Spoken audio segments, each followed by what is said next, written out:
Assalamualaikum warahmatullahi wabarakatuh. Yang terhormat Ketua Perhimpunan Pengadilan Banyumas, Mas Arya. Yang saya hormati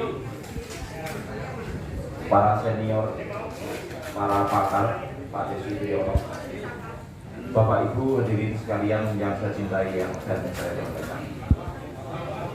Pada kesempatan kali ini, izinkanlah saya memperkenalkan diri. Nama saya Sutarti Arso. Saya ownernya Josgrip Nursery dan Taman Anggur Purwokerto. Sebenarnya saya bukan pakar, tetapi diminta oleh Mas Aryo untuk membagikan pengalaman saya dalam berbudidaya anggur terhadap kawan-kawan semua.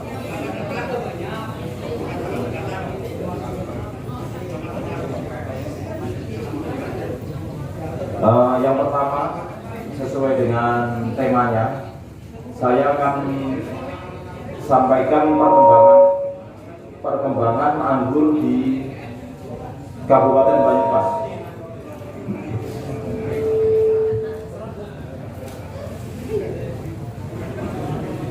Di awal kami tanam, kami datangkan di tahun 2010 anggur sebelum seperti sekarang ini. Sekarang semua teman-teman semuanya punya berbagai koleksi. Dulu kami datangkan bersama Mas Papa Jayasri dan sahabat kami Ketua Anggur Indonesia Firman Sahalam beberapa varietas saja, susul menyusul hingga jumlahnya sekarang mencapai ratusan. Kalau akademik itu juga baru masuk di 2014, sehingga sekarang anggur yang beredar mencapai jumlah 300-an lebih. Untuk apa saya datangkan sampai di kebun saya aja sekitar 200 varietas lebih hanya untuk satu kata. Saya ingin mengatakan tanaman ini genjah kepada teman-teman. Tanaman ini adaptasinya baik. Jadi kalau teman-teman ingin mengebunkan anggur, akhirnya bisa memilih varietas mana yang cocok untuk dikebunkan. Kita mulai dari cara budidayanya, bahwa anggur itu sangat mudah sekali dibudidaya dengan berbagai cara. 1. Stek. 2. Grafting. Kemudian kalau cangkok kita tidak rekomendasikan ya. Kalau dari biji juga tidak, karena dari biji itu anggur menjadi sangat lama untuk dibuahkan. Kemudian varietas apa yang paling cocok untuk dikembangkan di skala kebun buat teman-teman? Itu tidak semuanya cocok. Di kebun saya Taman Anggur Pandak itu, di awal tanam kami menanam 200 jenis. Hingga sekarang yang bertahan 50% saja. Yang satu mati. Permasalahan utama karena jamur, dia nggak kuat bertahan di iklim tropis, sehingga dia mudah sekali terserang jamur dan beberapa sudah pada mati. Kemudian ada yang hidup dan stuck. Jadi saya merekomendasikan apabila menanam anggur dalam skala kebun wajib pakai rostock. Rostock apa yang cocok untuk skala kebun disesuaikan dengan kondisi tanah. Kondisi tanahnya berair, lempung, berkapur atau berpasir. Begitu ya Pak ya.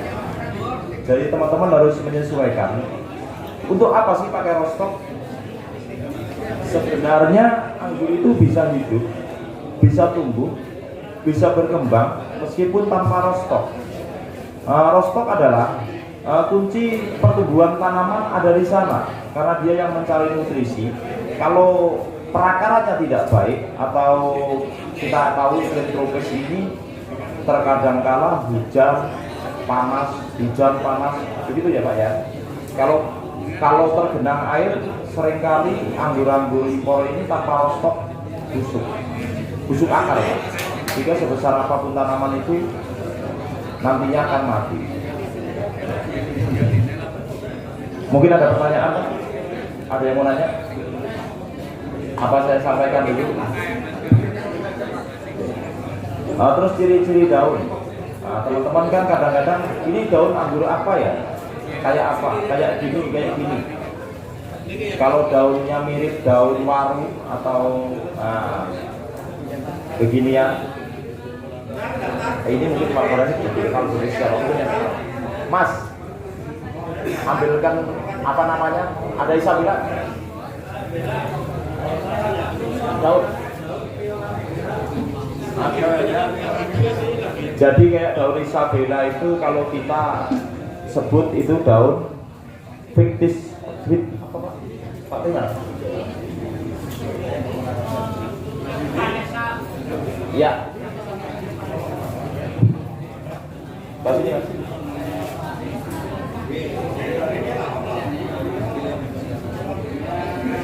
Nah, daunnya begini.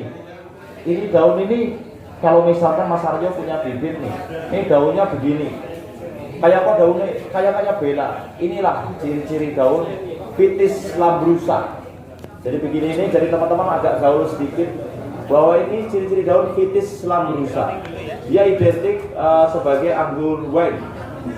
Jadi kita mengenal anggur harus tahu bahwa anggur itu dikelompokkan menjadi 3, wine grape, dan table grape. Apa itu wine grape? Wine grape adalah anggur yang bisa diolah menjadi bahan baku wine atau minuman. Kemudian wild grape adalah anggur liar. Dia tidak bisa dimanfaatkan buahnya sama sekali, tetapi dia dikenal sebagai rostock terbaik untuk menopang pertumbuhan anggur-anggur table grape. Kalau table grape jelas itu anggur meja atau anggur buah yang sering kita dapat beli di supermarket terdekat. Kemudian daun-daun seperti Ninel, Julian, dan lain-lain itulah daun Vitis vinifera.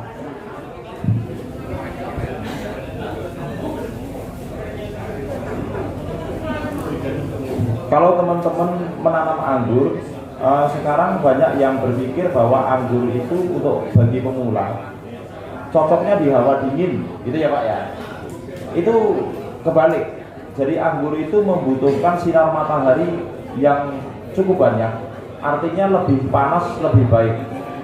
Karena penyakit yang mematikan tanaman anggur itu selain hama, itu jamur. Justru penyakit utamanya adalah jamur. Dimakan hama, tanaman tidak mati. Bahkan daunnya habis pun sampai ujung-ujungnya dia tidak mati kalau perakaran tetap tumbuh. Tapi kalau terserang jamur, tanaman akan mati perlahan sampai bawah sampai akarnya.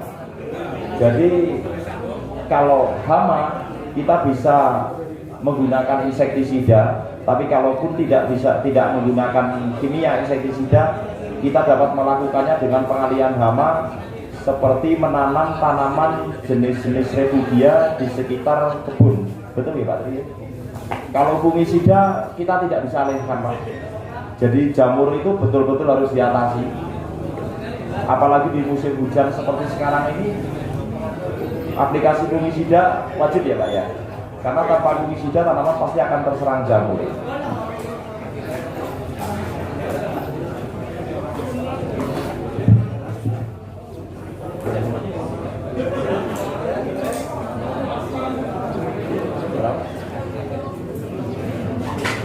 Monggo Pak, ada yang mau nanya, kalau bisa saya jawab, kalau nggak bisa nanti Pak Sutriyono bisa mungkin menjawab. Monggo.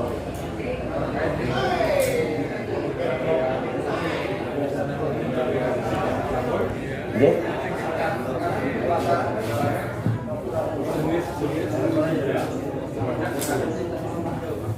Khusus untuk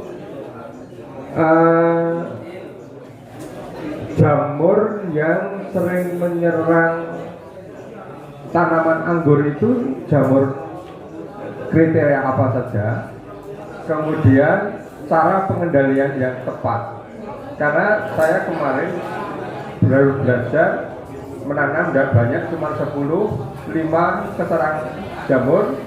Saya pakai fungisida yang katanya fungisidanya cocok untuk anggur, tapi kenyataannya out, mati. Fungisidanya apa Pak? Aduh, saya tinggal dikasih sama temen. Saya nggak tahu fungisidanya apa, jadi jenisnya nggak tahu. Ini kalau mau untuk anggur, nah itu jamur apa? Jadi pokoknya disemprotkan saja sampai ke tanah. Ya orang ngerti, manut saja gitu Pak. Sekian dan terima kasih. Oke. Matur nuwun Pak, pertanyaannya sangat bagus dan dialami oleh banyak teman-teman. Di musim hujan ini anggur sering terserang jamur. Jamur ini ada jamur antraknosa dan lain-lain. Tetapi untuk mengatasi yang paling efektif selama ini kita menggunakan produk pabrikan itu antrakol dan amistartop Pak. Dengan dosis sesuai anjuran yang ada di dalam kemasan itu. Aplikasi seminggu sekali, insya Allah itu mampu mengatasi Pak. Selama ini antrakol dan amistartop betul bisa beli di toko-toko pertanian. Yang penting tanaman tetap kena terpaan sinar matahari langsung. Meskipun Bapak mengaplikasikan itu seminggu sekali, kalau tanaman tetap saja tidak kena sinar matahari langsung, tidak akan tumbuh kembali Pak. Karena jamur itu karena penyebabnya adalah lembab. Jadi kalau terpaan sinar matahari langsung, kemudian aplikasi fungisida tersebut, insya Allah sembuh Pak. Kalau mungkin cara-cara yang lebih alami atau aplikasi yang lain, Pak Disriono nanti ada punya cara yang juga manjur, nanti disampaikan beliau sendiri.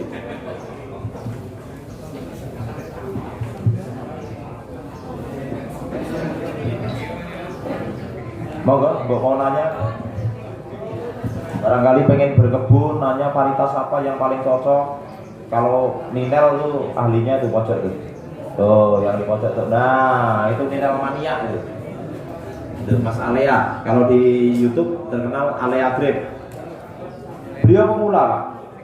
Baru main Ninel belum lama. Main anggur belum lama, tapi luar biasa. Karena apa? Karena Mas Alea ini mau belajar terus menerus. Jadi bisa jadi orang yang senior di pengangguran, lama di senaruh pengangguran ini belum tentu juga berhasil.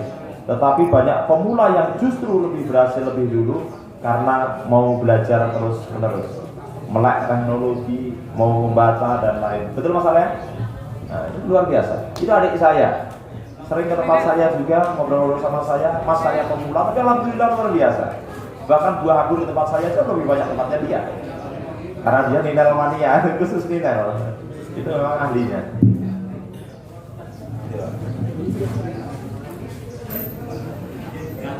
Monggo Pak.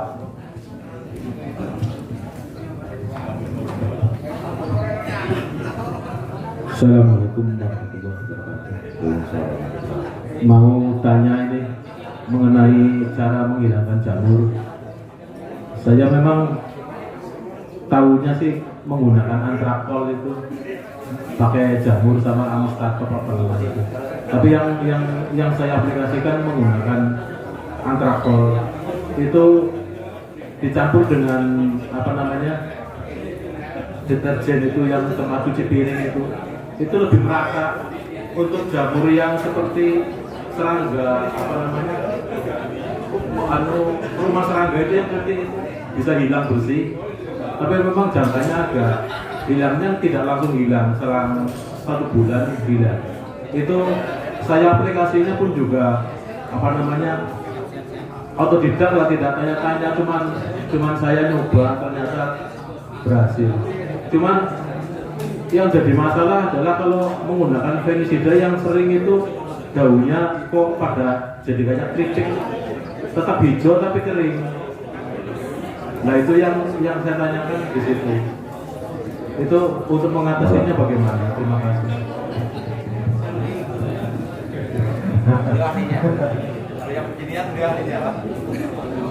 Oke, perkenalkan nama saya Triyono. Saya pengangguran baru 7 bulan nih. Akibat lockdown, saya bingung mau apa sehingga jadi pengangguran. Dan ternyata budidaya tanaman anggur itu sangat unik,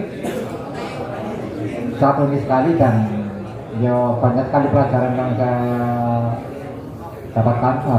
Masalah jamur atau jenis Phytophthora, jenis jamur yang menyerang daun maupun yang menyerang batang maupun akar, itu sebenarnya kita kecolongan di ekologi tanahnya. Manakala ekologi tanahnya itu sesuai dengan cara tumbuh tanaman, jamur hidup, tanaman hidup, tapi jamur tidak akan menyerang. Itu saya nyoba bikin formula bikin formula untuk jamur yang paling sulit dan yang paling gampang. Alhamdulillah saya bawa. Maaf, saya bukan pedagang ya. Di sini saya nggak jualan karena saya bukan pedagang. Liquid smoke, asap cair. Asap cair ini masih terlalu pekat dan ini masih harus diencerkan lagi. 1:1000. 1 cc untuk 1 liter air diaplikasikan. Jadi kalau ini cukup untuk 10.000 tanaman anggur. Segini untuk 10.000 tanaman. Ini enggak berapa. Di depan rumah saya alhamdulillah yang untuk uji lapang. Dosis terlalu tinggi, daun langsung kering. Belinya ini tidak dijual umum. Alangkah baiknya Bapak bikin sendiri dan saya kasih tahu caranya. Jadi pengangguran itu jangan sampai mengeluarkan uang yang begitu banyak, tapi bisa mandiri. Soalnya apa? Kita akan memproduksi buah anggur yang sehat, yang buahnya bisa dikonsumsi, bernilai gizi cukup dan menyehatkan. Caranya apa? Kita budidaya anggur dengan ekologi. Ini yang paling berat ini. Di seluruh Indonesia nggak ada, kalau ini nggak saya keluarkan. Ini benar. Saya nggak double.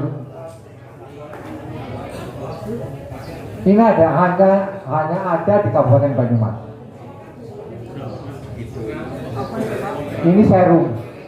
Maaf Pak Dokter, saya izin dulu. Masalahnya di sini banyak sekali orang-orang kesehatan. Ini serum. Kebetulan saya berteman dengan teman-teman dari Teknik Kimia UPN angkatan 85. Dia nyari-nyari saya punya bahan, dia langsung produksi. Tadi beliaunya umurnya masih di bawah saya. Dia lulusan dari Jepang. Nah sekarang atas izin dari Allah SWT dia bisa meninggal, sehingga nitipi trik sing bisa mengerusakkan hanya sampai serum ditambah dengan ekstrak jahe. Semua jenis Phytophthora bisa dikendalikan pakai ini.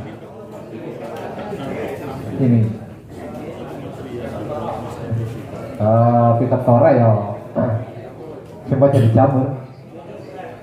Phytophthora dan sebagainya itu secara makronya itu.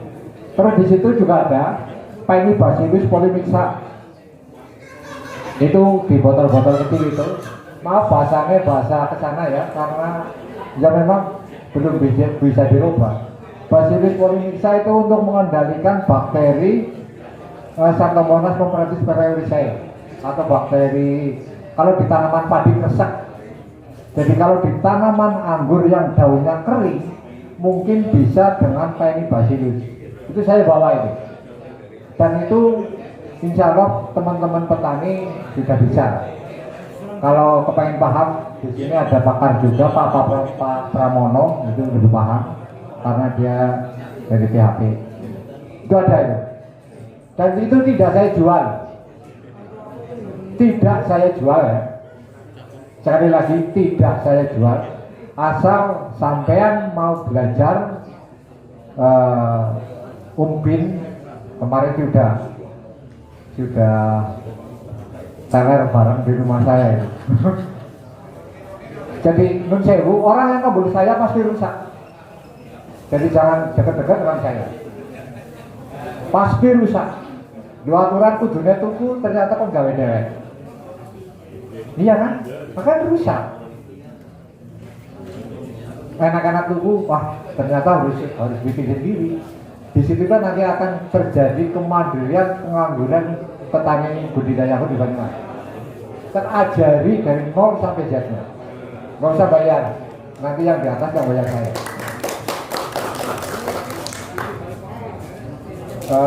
Ini sudah paham. Pak Ben sudah paham. Pak Kasirun lebih paham. Hafal. Pak Pramono apalagi. Karena sering bareng di lumpur. Nah ini ada lagi Azotobacter. Azotobacter ini fungsinya untuk memacu pertumbuhan perakaran dan dia bisa menangkap N2BNF atau nitrogen biologisasi. Nitrogen yang ada di udara 70% itu bisa ditangkap dibantu oleh ini. Ini bahasanya kampus semua. Tapi saya petani, cekelannya pacul. Pacul itu sing papat atau jangan diucul. Siti wiji pengertian sasi. Silakan dicari di Google. Saya nggak akan menerangkan. Siti wiji pengertian sasi. Sampai grafting di masa ketiga di Pranoto Moso musim Agustus sampai September ini agar bisa tumbuh yang bagus banget. Iya kan? Iya kan? Agustus sampai pertengahan September grafting nek bisa tumbuh itu luar biasa. Nanti ada lagi di bulan ini, nggak akan saya kasih tahu. Karena apa? Kalau saya kasih tahu, ibarat saya kasih nasi udah di piring. Tapi yang saya kasihkan adalah beras. Beras itu harus ditapeni, dipilih kerikile, terus kesusi, dimasak, baru itu dikipasi, baru dimakan. Jadi kendalanya ya Pak, yang tadi nanya tentang daunnya ini keriting ya Pak, kering. Satu, overdosis waktu aplikasi, sehingga sinar matahari menerpa permukaan daun dengan dosis yang sangat tinggi.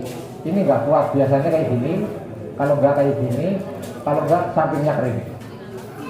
Satu, akar. Tanaman ternyata setelah saya pelajari yang tumbuh akarnya dulu, bukan tunasnya dulu. Kalau akarnya kuat, tunas-tunas ini kuat. Jadi sekali lagi belajar ekologi di media tanam. Saya bagikan FMA, fungi mycorrhiza asburkular, jamur mycorrhiza. Sampai nggak usah beli, tapi ojo rebutan. Ini cukup untuk 50 pohon loh. Segini 50 pohon anggur cukup. Caranya bagi 1 sendok teh untuk 10 pohon. Ini saya isi 5 sendok teh. Karena stok saya sedikit, biar saya ngasih sedikit dalam jumlah yang banyak kan jadinya oke. Nah ini untuk kaji terap teknologi budidaya anggur spesifik lokasi di Kabupaten Banyumas dengan memanfaatkan agen hayati. Ini. Terus ini saya bio. Pak Trimo belum datang ya. Pak Trimo, tolong maaf ini saya keduga. Tolong ke rumah saya. Anggure mati enggak, hidup tak mau. Coba Pak pakai ini. Alhamdulillah informasi nih ke saya. Telung dina langsung metu tunase. Saya juga nggak tahu. Barangnya sepele Pak. Ini cukup untuk 5 pohon lah. Yang stek dikasih ini insya Allah nanti pertumbuhannya kan. Gawenya ya gampang Pak. Ini dulu diminta sama Susi komponen ini.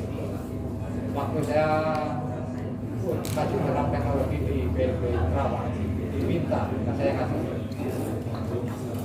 Tapi kalau petani yang minta saya kasih, lebih baik saya banyak teman daripada banyak uang.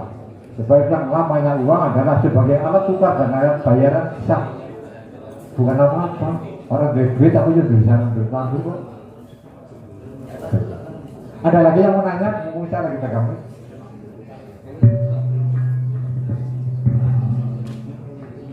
Assalamualaikum warahmatullahi wabarakatuh. Selamat siang teman-teman semua. Kenalkan saya Kangpri dari Kalisalak. Saya mewakili mbah saya di sana mau menanyakan gitu Pak.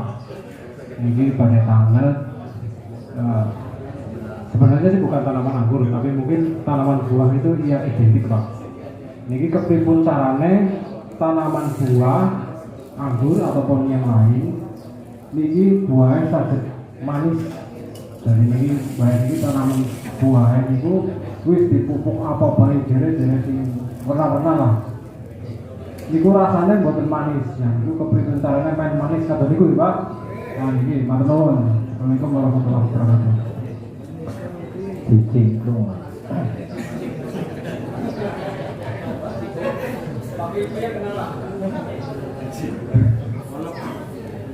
Saya senang guyon ya, ada diambil hasil. Karena ya itu saya tadi di depan tahu, orang yang membeli saya kan rusak. Jadi tanaman yang buahnya kurang manis itu akibat terlalu banyak unsur N di medianya atau nitrogen, kekurangan unsur fosfat dan kalium. Jadi naik secara kimiawi jajal diwai KCl karo SP36. Nggih, dibahasakan SP36 karo KCl, makanya diaduk, nisor kita dipanja, dijogi sendok-sendok. Sampean mungkin nggone urea kangen di Mbah. Mboten ngawur tapi nganggo kompos nggih. Lah nggih komposan itu kandungan nitrogennya sangat tinggi. Kompos itu yang pada kandungannya adalah fosfat. Yang limbah cairnya kandungannya adalah nitrogen dan kalium. Sehingga nek urin sapi atau urin kelinci dicampur dengan kompos padatnya, digiling, difermentasi, kita udah punya NPK. Walaupun kandungan persentasenya di bawah 5%. Jadi karena pupuk NPK-nya di atas 5%, aku bisa gawe. Gak ada, karena planet bumi entah. Gampang orang. Dan saya tidak menggurui bahwa planet bumi ini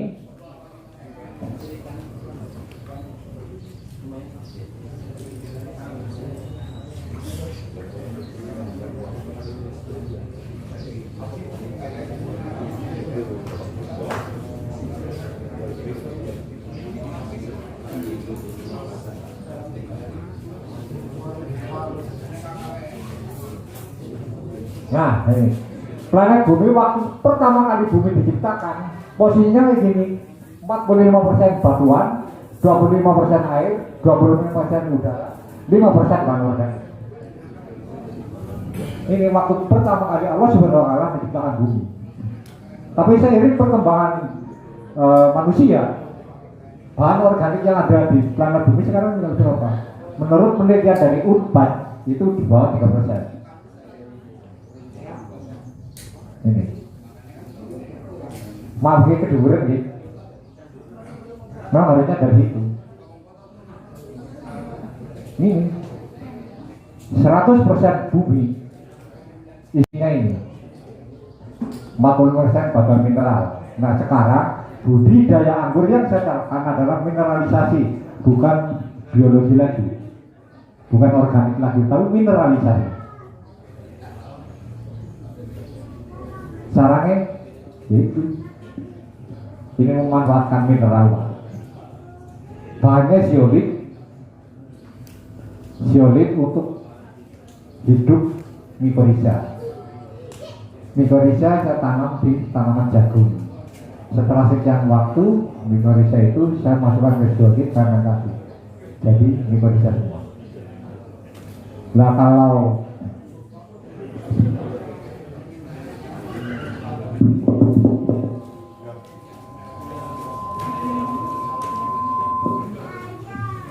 azotobakter, maaf gitu, Juta maaf, azotobakter ini biangnya,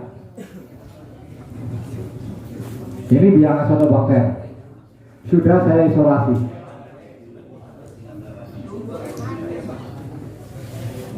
Ini azotobakter, ini yang saya kembangkan, yang nanti saya bagi-bagikan itu. Tapi itu saya pesertanya 70, saya hanya mampu menyediakan 50. Kayak Umbin nggak usah minta. Enggak. Om Yanto nggak usah minta. Ya pilih yang bisa ngambil di rumah saya. Pak dokter nggak usah.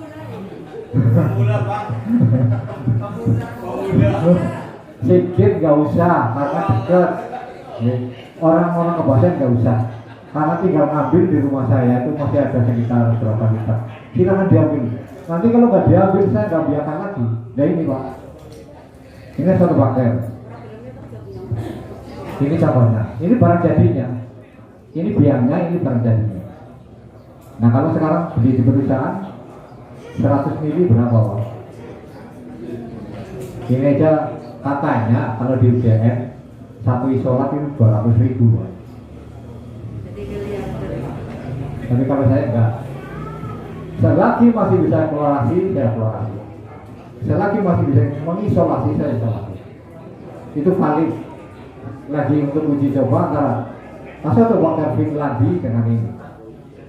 Nanti yang terbagus mana? Kayaknya sih bagusan ini. Karena ini benar-benar dari Agno, bukan dari Asa atau Asia. Agnonya ini.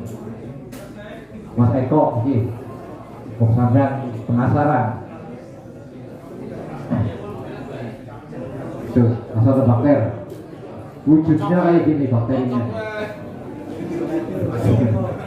Nyari-nyari nggak ketemu. Kalau saya di rumah bisa ketemu, tapi kalau nggak di rumah nggak ketemu.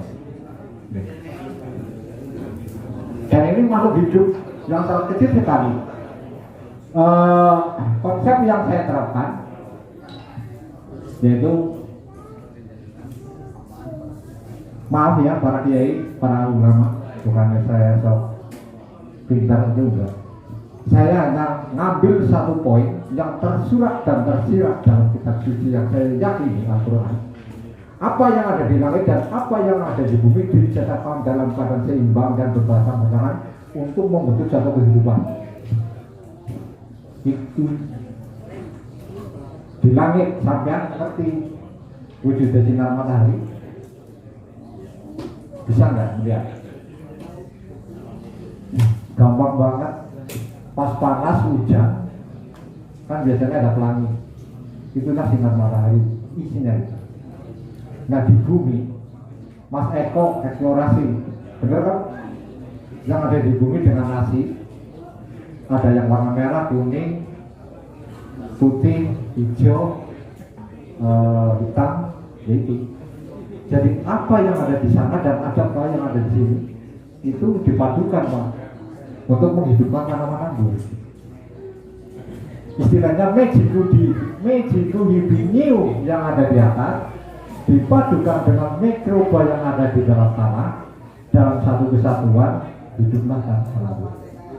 Itulah botani organik.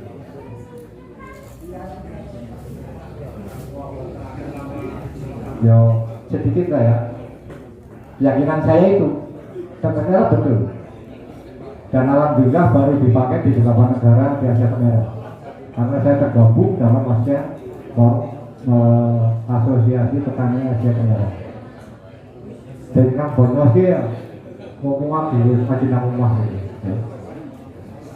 Ini hanya itu memadukan itu untuk menjadi satu kehidupan, sehingga subtropis, tropis dan sebagainya bagi saya nggak masalah.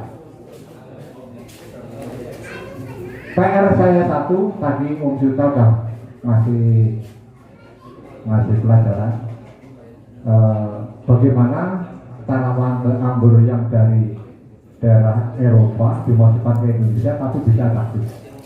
Itu nanti saya harus eksplorasi di tiga ketinggian di pantai 350 sama 1000.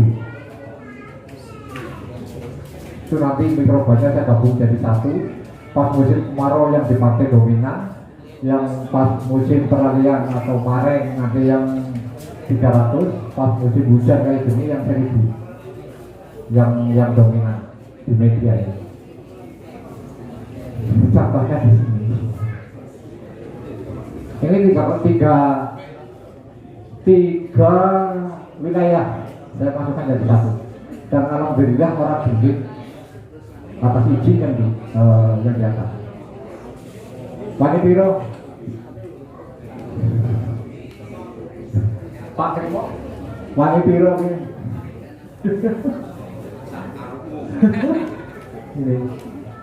Ini saya terus terang mau saya kasihkan ke Om Suta, karena dia senior saya, ya, lebih senior, lebih paham betul untuk uji coba di Lumbir.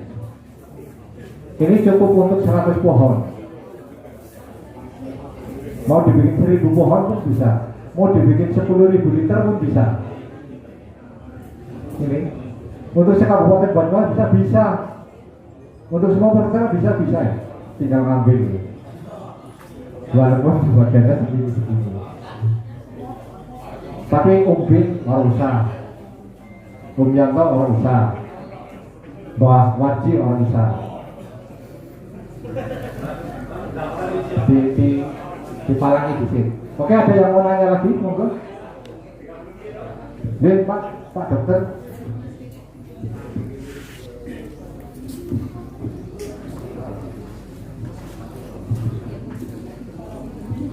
Matur nuwun. Assalamualaikum warahmatullahi wabarakatuh.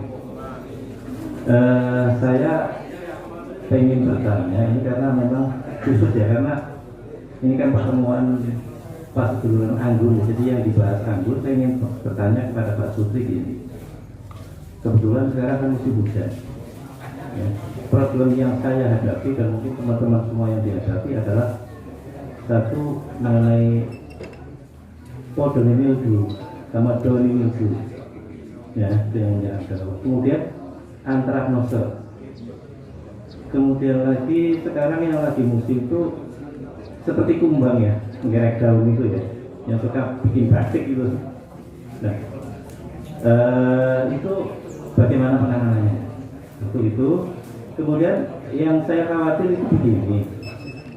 Pada saat musim hujan, kalau kita tidak pakai biopestisida ya, istilahnya pakai yang kimia musim hujan untuk tingkat kebun ya, misalnya kalau setiap minggu dikasih fungisida terus insektisida, kemudian nanti ketika panen, kalau sekarang kebun kan sekarang pada datang ke kebun ngambil buahnya langsung dimakan, tidak mungkin dicuci dulu karena di situ biasanya petik langsung icip-icip di situ, itu kan sangat berbahaya. Itu kalau skala kebun. Sedangkan kalau skala di rumah, kita berkebun di rumah, sama problemnya. Kalau kita terlalu sering memakai pestisida yang kimia, bakalan mencemari sumber air di sekitar rumah. Ini yang makanya kenapa saya tertarik sekali dengan bahasan dari Pak Sutri begitu. Gimana kira-kira pemetaannya ya? Jadi kita memakai pestisida yang kimia itu secara bijak, sekali-kali lah kalau teman ya, tapi mengapa tidak lebih baik pakai yang biopestisida? Coba saya mau jawaban Pak Sutri gimana? Betul. Oke, saya insektisida, fungisida, bakterisida, nematisida itu bisa kita kendalikan dengan bahan Azadirachta atau bahan daun mimba. Pohon mimba ngerti? Mimbo, mindi. Kalau di rumah saya ada ini, ada mimba mindi. Itu daun mimba 1 kilo kurang lebih ya, 1 kilo daunnya toh. Daunnya rasanya manis Pak, daun mimba.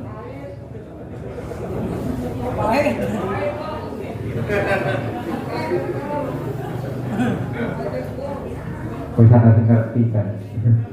Daun mimba 1 kilo direbus dengan tembakau. Tembakau kita ambil nikotinnya. Tembakau kira-kira tembakau yang sudah rusak itu kira-kira 1 genggam. Dan daun mimbanya kira-kira ya 1 genggam aja cukup. Direbus dengan 2 liter air sampai mendidih. Setelah dingin diperes, disaring. Air saringan itu dikasih alkohol. Misal 2 liter dikasih 10 cc aja. Fermentasi semalam. Itu bisa mengendalikan semua serangga, bisa bakteri dan jamur bisa. Tapi aplikasi sebaiknya itu sore hari Sebab nek kita aplikasi di pagi hari, jenis-jenis serangga belum datang. Tapi kalau serangga mau kita kendalikan, itu ya aplikasi jam 5 sore. Disemprot di permukaan daun. Insya Allah bisa Pak. Itu satu. Kalau enggak, nanti kasih ini Pak. Dicoba Pak. Ini dicoba tadi. Masuk untuk Walang, semua jenis Pak, jenis serangga. Dengan asal dirakai dika itu bisa Pak, atau mimba itu. Mau kadang-kadang harus pakai bahasa Latin. Ya, bukan esok pinter atau enggak. Memang bahasa petani saya kayak gitu Pak. Insya Allah bisa Pak. Wis kapan di tempatnya siapa, 5 orang atau apa ngumpul, nanti pas saya lagi ada waktu ya hubungan bareng, sinau bareng, gak usah mikir bayar, asal mau saya ada waktu jalan.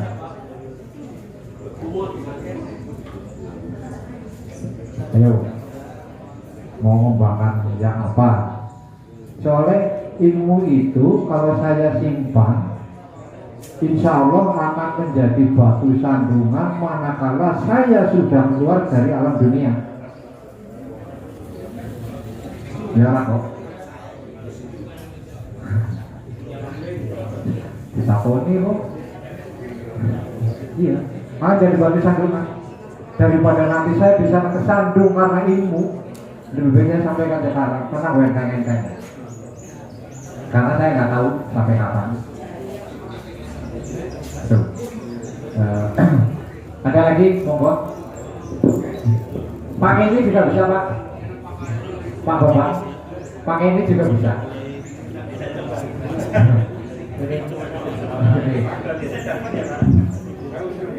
Ya itu ada Pak. Ini diajarkan dulu. Nanti kalau yang butuh silakan ambil. Karena ini cukup untuk 10 liter air. Nanti masing-masing kalau ada botol aqua itu kan saya dibuang, rumah ada ini lah. Pakai ini aja. Nanti kalau ada ember langsung tak bikin. Silakan dibagi-bagi. Nggak apa-apa. Di rumah masih banyak. Ada yang nanya? Terima kasih Pak. Menanggapi tawaran Bapak, saya sangat tertarik. Kira-kira Bapak ada waktu kapan? Kemudian siapa yang bersedia untuk datang ke tempat Bapak? Kami diajari sesuatu yang bisa untuk mengendalikan semuanya. Terima kasih. Insya Allah saya di sampai minggu ini saya masih di rumah Pak. Karena nggak tahu bulan depan saya nggak tahu di Kalimantan atau Sumatera atau Papua. Jadi kalau sampai hari Minggu insya Allah saya masih di rumah. Saya tinggal nunggu jadwal Pak. Yang tahu jadwal saya, yang atur manajemen saya itu Mas Nur Soleh. Hari Minggu saya di rumah, besok pun saya di rumah. Monggo, siapa yang mau belajar? Nanti insya Allah mengembangkan apa yang ada di tempat saya. Yang sederhana. Urusan orang-orang yang penting niat dalam hati, niat belajar bareng. Tapi yang saya bukan seorang guru gitu. Saya juga bukan seorang dosen, saya tidak bukan biasa. Sehingga pengennya belajar bareng, sehingga nanti bisa sukses bareng. Alamatnya Desa Sawangan, Kecamatan Kebacan, Kabupaten Banyumas.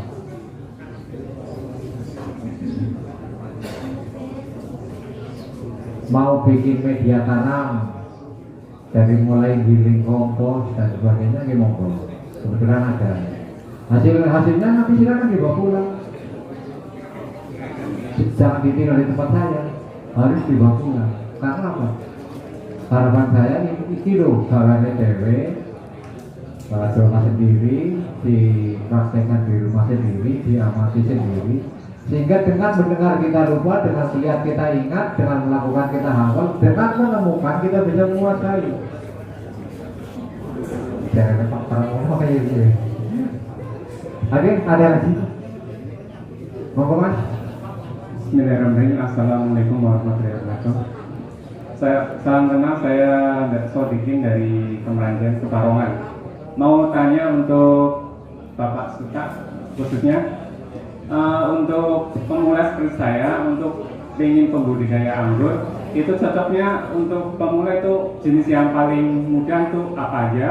Terus yang kira-kira tahan dengan cuaca di Indonesia kayak yang rawan jamur dan lain-lain tuh, yang tahan jamur tuh jenisnya apa aja gitu, kurang lebihnya gitu.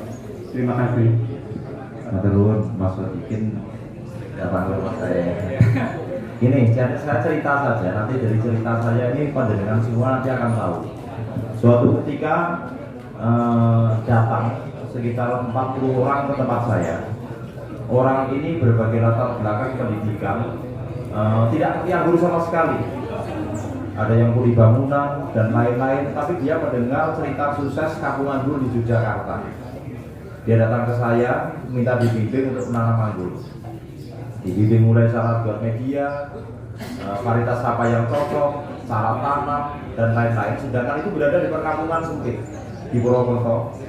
Kemudian saya ajari, saya mau ajari dalam 4 bulan anggur pasti berbuah di depan rumah panjenengan semuanya.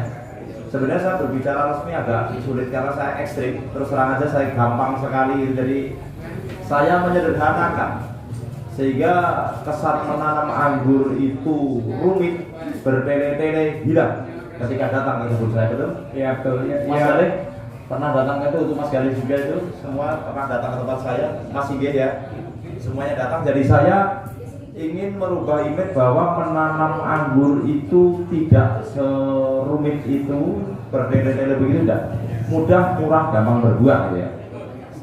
Saya mau bina mereka dengan satu catatan, Pak, saya bina, saya pantau, saya ajari tanam, nanti saya yang pruning, termasuk pemupukan nanti kami datang, dengan satu syarat, apa? Sampai beli bibit dari saya. Kalau nggak ada ini hanya dapatnya saya itu kan. Kalau beli bibitnya sama orang lain saya suruh bina, saya digoblokin mereka, ya kan?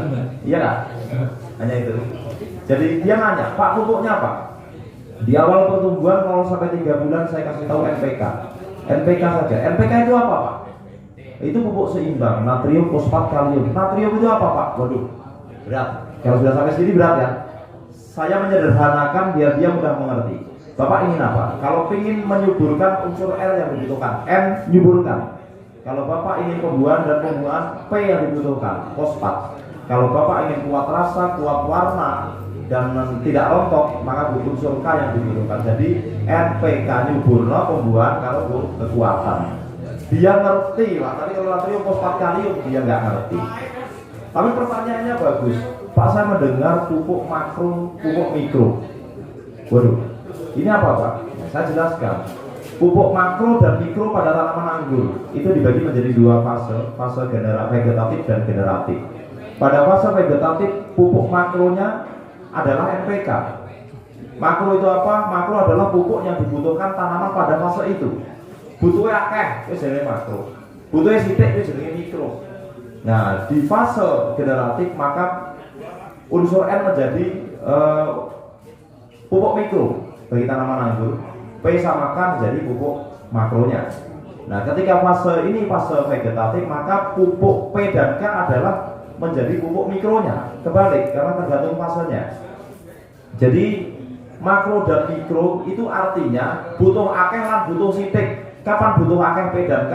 Pada saat mau berbuah. Kapan butuh akeh unsur N? Pada saat masa tanam dengan masa menjelang perbuahan. Jadi yang dibutuhkan itu ada NPK, sebenarnya seluruh tanaman hanya itu ya Pak yang dibutuhkan, NPK. Tetapi anggur ada hormon-hormon yang diperlukan, hormon auksin, giberelin, dan sitokinin.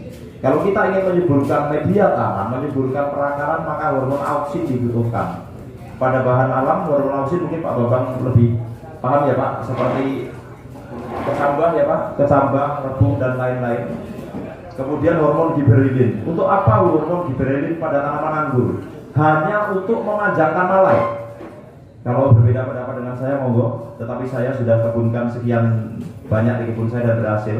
Di tempat saya hormon giberelin saya gunakan hanya untuk memanjangkan malai. Jadi malai anggur itu bisa menjadi panjang. Untuk apa? Untuk memudahkan saya pada saat penjarangan beri. Itu. Nah, kemudian kalau saya ingin menghilangkan anggur itu supaya tidak berbiji, nah, kembali lagi saya ke depan dulu. Anggur ada embel-embel seedless. Ada Jupiter seedless, Crimson seedless, Attica seedless, Elma seedless, Moldova seedless, dan lain-lain. Itu adalah anggur yang bisa kita buat dengan perlakuan tertentu sehingga mereka seedless atau tanpa biji. Nah, ada lagi kismis Wales, kismis Kolodok, kismis Itali. Itu beda penyebutan saja. Kismis dan kismis adalah beda. Kalau kismis pengertian bagi orang Indonesia adalah anggur kering, tapi kismis bagi negara Eropa sana adalah seedless. Seedless adalah lidahnya orang Amerika, orang Rusia dan lain mengatakan kismis. Jadi di sana Jupiter seedless, di tempat lain kismis seedless. Kismis dan seedless adalah anggur-anggur tanpa biji, hanya beda penyebutan karena beda tempat. Gitu ya Pak. Jadi ada varian baru kismis Wales. Kismis Wales itu sebenarnya seedless Wales. Jadi tanpa biji, gitu. Pada fase parot atau masih brokoli, kita berikan hormon giberelin. Kemudian 2 hari sebelum bunga mekar kita berikan hormon giberelin. Pada saat bunga mekar, pada saat sebiji kacang hijau, maka anggur akan menjadi seedless. Itu peran hormon giberelin di situ. Tapi kalau hanya 1 atau 2 kali aplikasi bebas waktunya, dia hanya memanjangkan malai. Tapi pada saat sudah sebiji kacang hijau atau lewat, maka tidak ngefek hormon giberelin itu, sudah terlambat. Begitu ya Pak? Sudah tidak ada gunanya. Nah, lalu untuk apa hormon yang diperlukan untuk memperbesar buah anggur? Di tempat saya menggunakan hormon sitokinin. Hormon sitokinin dari bahan alamnya adalah air kelapa muda yang masih bersoda. Itu hormon sitokinin. Saya dari tadi mau bicara begini tapi agak sulit apa namanya? Enak lepas begini karena saya biasa di kebun saya begini. Saya sampaikan kepada kemarin orang dari komunitas Magelang, Wonosobo berhari-hari datang ke tempat saya. Saya lebih enak begitu. Jadi hormon sitokinin kita gunakan untuk memperbesar buah anggur. Pada saat kita aplikasikan kepada berinya setelah lewat ukuran kelereng, maka buah anggur akan menjadi besar karena hormon sitokinin berfungsi membelah sel sehingga dia akan menjadi membesar. Warnanya lebih menarik, lebih mengkilap. Pada produk kimianya adalah CPPU. Kalau bahan alamnya adalah air kelapa muda yang masih ngegas, kita celupkan selama 2 menit di pagi hari jam 9, maka buah anggur akan bereaksi makin membesar. Itu kalau hormon-hormon yang kita gunakan. Jadi hormon auksin, giberelin, dan sitokinin. Jadi di tempat saya berbudidaya anggur, kembali ke tema, mudah, murah, berbuah. Mudah tentunya indikasinya adalah semua orang bisa mencontoh, tidak berlele-lele. Tanam saja Bapak, nggak usah pakai para, nggak usah pakai greenhouse, tapi harus pakai para-para karena kita tahu anggur adalah tanaman perdu yang merambat. Dia butuh rambatan untuk naik. Sisi rambatan ada para-para, trellis, dan lain-lain yang pasti membutuhkan rambatan dan sinar matahari full. Bapak tanam di tengah lapangan sana, tanam sekarang, hama dikendalikan, dirawat sedemikian rupa, nggak kena jamur, insya Allah 3 bulan juga sudah berbuah. Jadi menanam anggur itu mudah, nggak usah sulit, tanpa harus greenhouse. Saya terapkan di kebun saya di 3 lokasi, 4 lokasi bahkan. Di utara lapangan golf saya punya 2 tempat, satu untuk percontohan, satu memang untuk plot skala produksi buah. Kemudian saya buat di Taman Anggur di Pandak sana, itu memang untuk wisata, karena kami buka tanggal 2 di bulan 2 bulan tahun besok. Di sana terdapat kurang lebih 200 lebih varietas anggur dari 17 negara. Itu anggur-anggur terbaik dan jumlahnya ribuan. Saya sudah memilih. Ketika awalnya di sana berjumlah ratusan sekian, semuanya saya tanam, tapi tidak semuanya berhasil tumbuh, tidak semuanya berhasil berkembang, dan tidak semuanya berhasil berbuah. Hanya beberapa saja varietas yang tumbuh, berbuah, dan adaptasinya baik. Pun itu entresnya sudah dikeroyok sama teman-teman Mbak Warji semua nih. Kebanyakan yang hadir di sini sudah pernah datang ke tempat saya, mayoritas sudah tahu rumah saya, termasuk Pak Ju dan lain-lain. Jadi saya tidak pernah menjual entres. Jadi saya berkomitmen entres saya bagikan gratis. Setiap ruling entres selalu saya bagikan gratis. Nah, ini untuk mendukung kesan murah dalam berbudidaya anggur. Mudah, semua orang bisa ikut, bisa ikuti saya. Wih, kebunnya tanpa greenhouse. Kalau jenengan datang ke kebun saya greenhouse sedemikian rupa, bukan karena saya nggak punya duit untuk beli greenhouse. Mahal pohonnya daripada greenhouse-nya di tempat saya, gitu kan. Kismis kolodok saya tebus berpuluh juta, gitu kan awalnya. Jadi greenhouse nggak begitu. Cuma gini, jenengan datang ke kebun saya, melihat greenhouse, jenengan akan balik kanan. Loh, ada duit bu, apa ke anaknya, larang kayak ini lu bisa ya. Tapi datang ke kebun saya begitu masuk, wih, gampang banget sebenarnya ya, dan berbuah. Tempatnya Om Arya juga, itu tanpa greenhouse juga berbuah dengan baik. Jadi bisa ditiru, tanam, kasih para-para. NPK 0 sampai 3 bulan nggak usah mau ini itu, NPK saja. Kalau NPK masih keberatan, wah larang Pak NPK Mutiara, bikin kartu tani, beli NPK Ponska. Begitu ya Pak Kasirun ya, Pak Kasirun, nggak kata ya, Ponska subsidi itu lebih murah, sekilonya cuma berapa ya Pak Kasirun? Nah 3 ribuan. Setelah 3 bulan pupuk berganti, kita siapkan pupuk untuk generatif, yaitu mono, kalium, dan fosfat. Karena di fase itu tanaman tidak membutuhkan unsur N. Seperti yang saya sampaikan, kita pupuk mau apa? Mau nyuburkan tanaman, maka unsur N dibutuhkan lebih besar untuk tanaman itu. Kalau kebutuhannya N saja, maka urea menjadi pilihan kalau kimianya. Tetapi batang akan lemas karena pohon tidak kuat penumpang. Maka kita butuh pupuk seimbang N, P, dan K. Di fase generatif atau kita menjelang fase-fase menjelang pembuahan, kita harus berganti pupuk generatif dengan menghilangkan unsur N. Jadi mono, kalium, fosfat. Isinya kalium dan fosfat saja. Fosfat adalah memaksa tanaman atau merangsang tanaman untuk berbuah. Kalium berbunga dan berbuah. Kalium untuk mencegah bunga rontok. Makanya kita tambahkan KNO3 putih. Itu fungsinya di saya. NKP itu di saya, pupuk saya bagi. NPK yang saya gunakan NPK, NKP ini yang kimianya. NPK, NKP dan KNO3 putih saja. Sudah itu aja. Yang lain cuma kohe kambing. Saya tidak menggunakan kohe kelelawar atau guano. Meskipun ada teman-teman yang menggunakan silakan. Tapi menurut kami kelelawar itu haram nggak Pak kelelawar? Haram nggak Mas Eko? Saya tanya, kelelawar haram nggak? Haram nggak? Haram? Sependapat haram? Apalagi tainya? Ya kan? Guano apa? Tai kelelawar kan? Iya nggak? Kalau kelelawar itu haram, apalagi tainya? Gitu. Jadi tujuan saya menanam anggur yang pertama adalah kita ingin memproduksi buah anggur yang sehat. Karena apa? Jujur saya prihatin, kita melihat buah anggur di pinggir jalan begitu banyaknya, terus menerus, bahkan kita nggak tahu sampai kapan. Saya akan jawab, sampai saya tanam bersama teman-teman di sekitar rumah kita dan menghasilkan buah lebih baik kualitasnya maupun kuantitasnya dari itu, maka dia akan berhenti dengan sendirinya. Jadi mindsetnya kita rubah.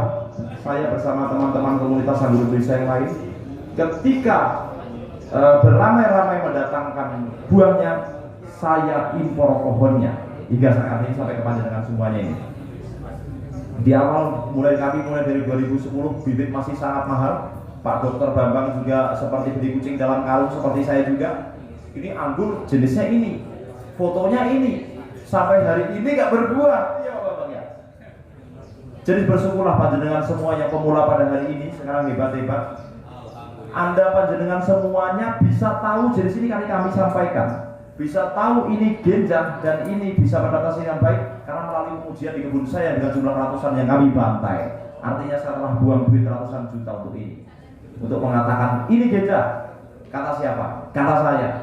Ini apa? nggak kuat penyakit ini, penyakit itu. Kata siapa? Kata saya. Loh, di tempat saya nggak sampean tanam anggur berapa hari punya jenis berapa. Yang sampean punya saya pasti ada.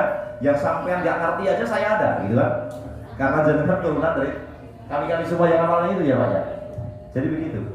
Di awalnya anggur impor ini memang tetangga saja saya kasih bibitnya nggak mau Mas, nggak bisa buah. Pak Bambang kasih orang nggak ada yang mau. Nah, Pak Bambang ini udah anggur nggak bisa buah itu ya Pak ya, nggak pernah bisa lihat buahnya.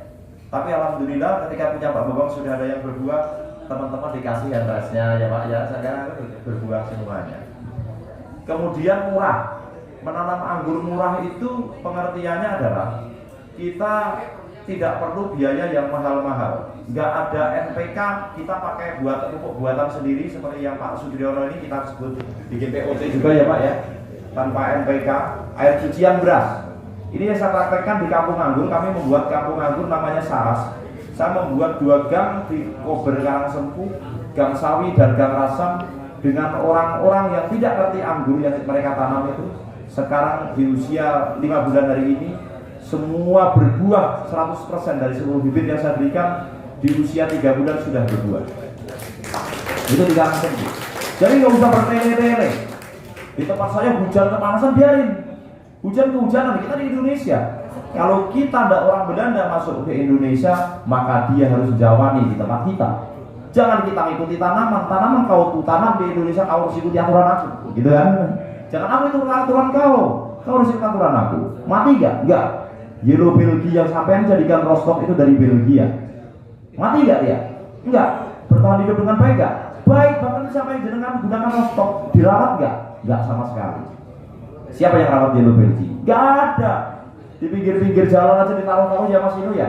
Bahkan jadi Rostock begitu besarnya, artinya dia nggak dirawat. Jadi anggur itu jangan terlalu disayang-sayang. Saya nggak disayang-sayang, mati buah, gitu aja. Ngapain disayang-sayang? Nanti kalau kehilangan nangis sampean.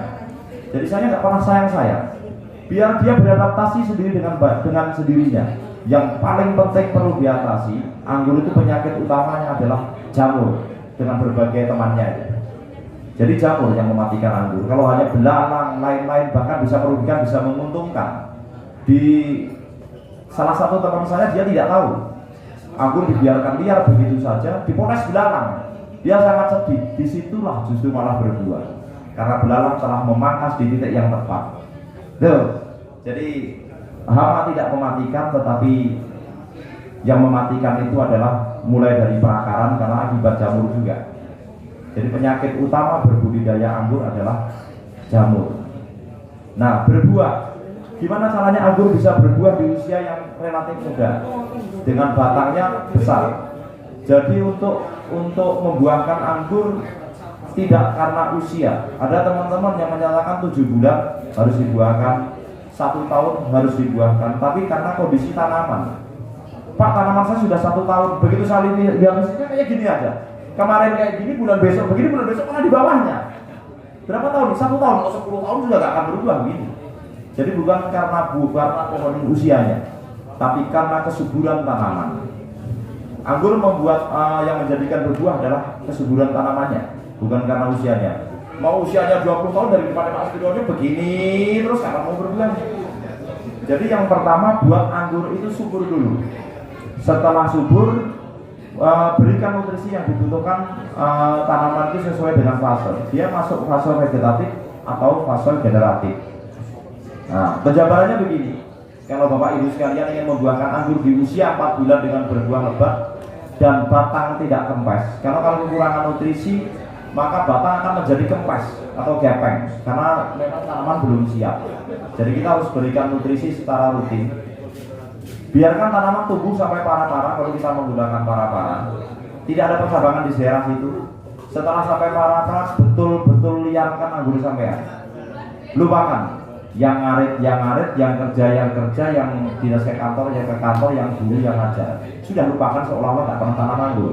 Kontrol seminggu sekali ada jamur tidak. Kalau tidak ada, nggak perlu fungisida. Di musim kemarau di kebun saya, alhamdulillah di musim hujan hari ini pun kami belum pernah menggunakan insektisida maupun fungisida di kebun saya, di tempat terbuka.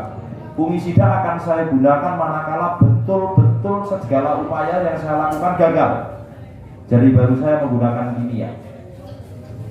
Hingga saat ini belum, kalau cuma 1 daun aja kena jamur, ngapain ngisi tangki pakai fungisida, nggak bisa habisin duit. Potes aja buang, mati nggak? Nggak mati. 1 daun aja pakai, ya mas, sodikin. Nih, kena jamur sayang-sayang nih, ambil obat, kamu semprot-semprot hanya untuk 1 daun, nah potes aja buang, selesai. Ngapain udah untuk 1 daun, harganya berapa 1 daun ini? Berapa fungisidanya ini yang dibutuhkan? Jangan kita digoglokin tanaman, gitu kan? Tanaman ini kamu jual aja cuma 50.000 paling. Fungisidanya antrakloramid 100.000. Belum tentu buah juga, ngapain gitu kan?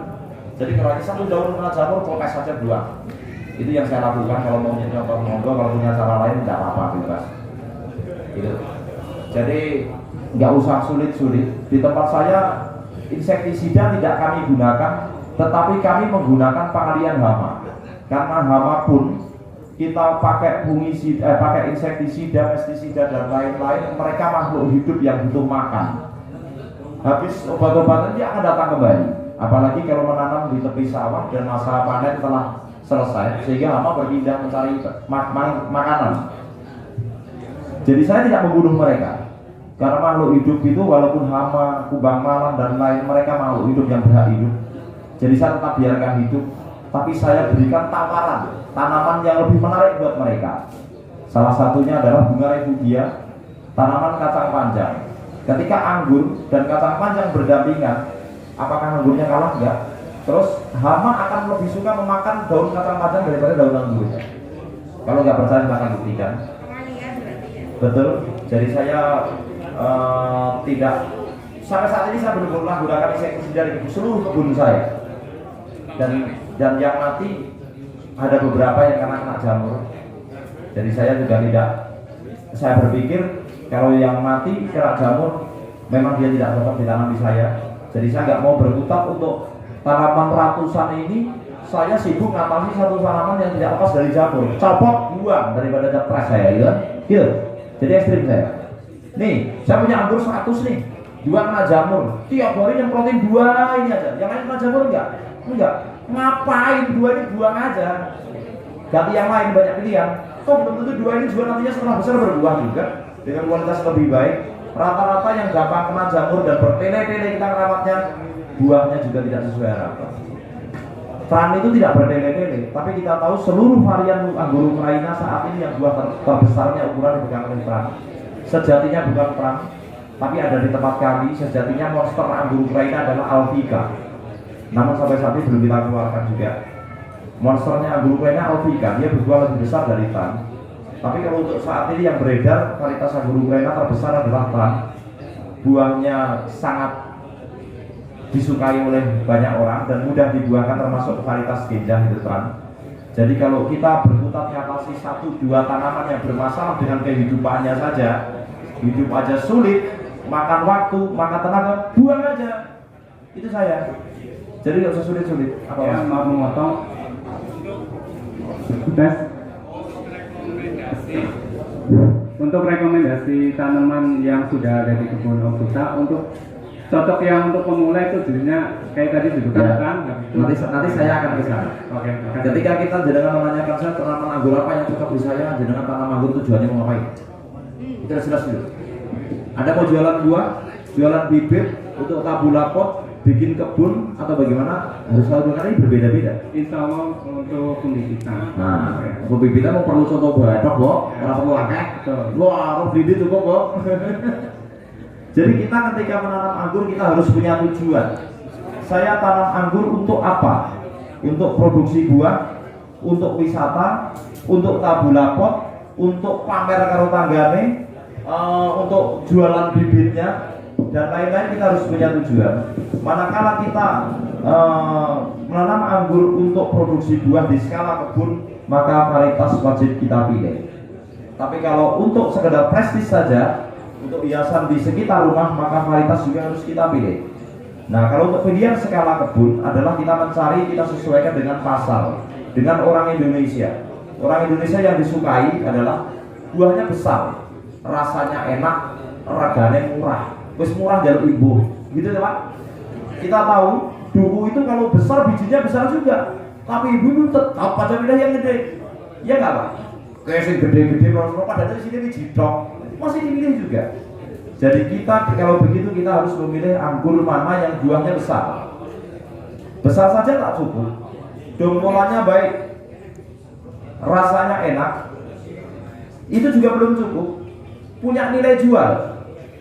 Jadi dongkolannya besar, buahnya baik, atau ukuran buahnya besar, dongkolannya mantap, rasanya enak, punya nilai jual, itu juga masih belum cukup. Tahan nggak terhadap penyakit di tempat terbuka? Karena kalau kebun jenengan itu tertutup dan terbuka, maka varietasnya pun akan berubah.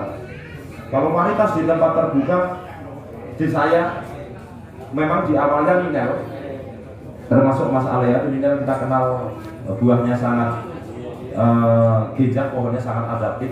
Tetapi saya bersama Mas Papa Jayasri telah sepakat dan telah mengujinya beberapa tahun ini. Kami jatuhkan pilihan dalam perkebunan skala besar. Saya memilih varietas Everest.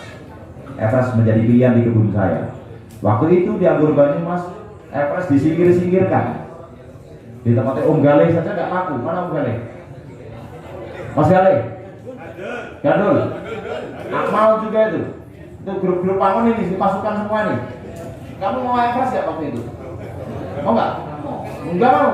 Itu juga pada nggak mau. Disingkir-singkirkan. Di Gale ada 100 bibit Everest yang tidak laku. Saya gulung semuanya. Naikkan mobil. Saya bayar semuanya. Mereka nanti akan tahu Everest itu apa, ya kan? Everest adalah sebuah anggur dari Ukraina dengan warna merah, lebih besar dari Ninel, tekstur buah itu crunchy, kulit sangat tipis, tanpa rasa asam. Itu kelebihannya. Jadi lebih manis daripada Ninel. Kalau Ninel itu juicy atau banyak air, kalau sedangkan Everest itu renyah, buahnya digigit bunyi kletuk gitu. Dan ketahanannya terhadap penyakit baik, sama seperti Ninel. Itu Everest. Sehingga kami merekomendasikan Everest yang menjadi pilihan di kebun. Nomor 2 tetap Ninel.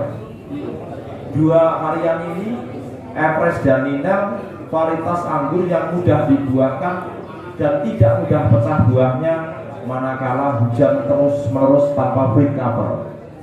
Kalau tran pasti pecah. Kenapa pecah? Tran itu sangat menghisap banyak air dari bawah, sedangkan kulitnya dia sangat tipis.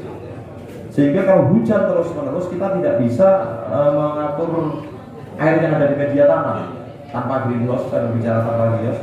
Sehingga air yang diambil dibawa ke atas ke buah nanti menyebabkan crackberry atau pecah. Sebenarnya ada upaya untuk mencegah buah pecah. Salah satunya adalah aplikasi boron, tetapi tidak sebegitu efektif ya Pak. Boron untuk menahan buah keran tidak pecah. Jadi untuk pilihan skala kebun kita sudah memilih varietas hanya dari sekian ratus, saya hanya memilih 12 atau 13 varietas. Everest masuk dikit jenengan tulis kalau memang jenengan butuh dan perlu. Kalau jenengan mau bikin kebun besar juga bisa boleh. Nomor 1 Everest, nomor 2 Ninel, ini untuk pilihan warna merah ya. Nomor 3 Ghostly, nomor 4 Jubilee, Harold, Laura, Baikonurnya, Akademik, Jupiter, Dixon 1, 2, 3. Jadi Dixon itu tidak hanya satu. Yang dengan pahami Dixon itu satu, sebenarnya buahnya juga beda-beda. Bahkan saya lah yang membuat geger ketika di Anggur Banyumas ramai Dixon itu saya orangnya. Bahwa saya siap berdebat dengan siapapun kalau nyambur Dixon. Waktu itu, ini Dixon mau dilombakan untuk pembuahan. Oke, ini Dixon. Oke. Jadi saya waktu itu gini, ini bukan Dixon. Saya siap berdebat dengan siapapun kalau varietas ini Dixon.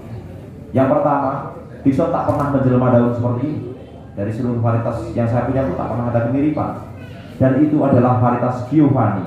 Yang selanjutnya kami kenal teman-teman namanya Giono dalam grup itu. Itu dari saya awalnya. Saya gegerkan Dixon bahwa itu adalah Giono alias Giovanni. Sekarang diganti rame-rame. Ya, sedikit ya.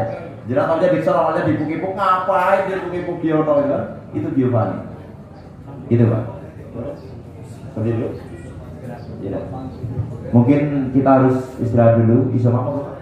Yang keren zatanya bisa bro, bisa banyak. Kenapa Pak? Kualitasnya kurang bagus. Apa Pak? Ada yang mungkin agroklimat ya Pak. Jadi agroklimat beda tempat, beda wilayah terkadang berpengaruh juga ya Pak. Kelembapan udara dan lain-lain. DPL juga menjadi permasalahan. Kita tahu anggur mampu hidup di DPL 0 sampai 1.200. Di atas 1.200 anggur hidup sampai 1.200. Pepaya jadi karika ya. Kata Pak Tri Pak ya. Gitu. Itu dulu Pak. Sholat dulu ya. Oke.